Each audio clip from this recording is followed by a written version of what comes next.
Mi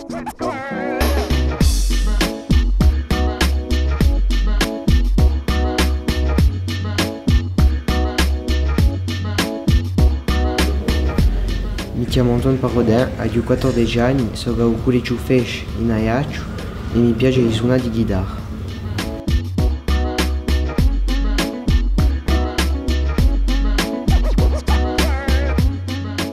Per me la Corsica è un paese straordinario dal punto di vista della sua storia, della sua lingua, della sua cultura, delle sue tradizioni. È qualcosa di importante per me, per costruire la mia vita e la mia isola, semplicemente.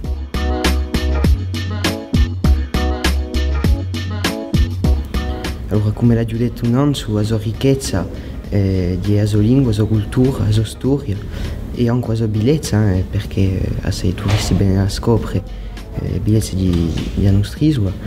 E la lingua, la cultura sono le vere radici di quest'isola. Allora, qui mi sento sempre bene, in ogni luogo, in ogni stonda, a ogni momento della giornata mi sento sempre bene qui.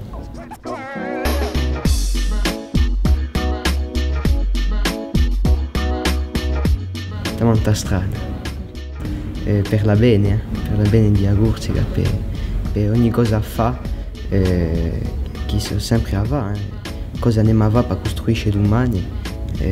Dunque per me è una strada e dobbiamo muovere a domani e mica ai problemi che possono essere davanti a questa strada, ma è una strada.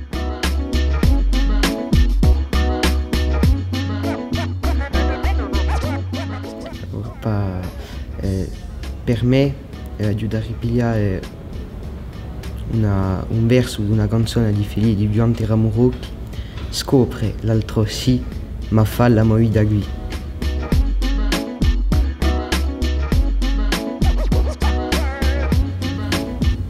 Alla bene per me di Corsica, di sicuro, una bene bella per la sua lingua, per la sua cultura.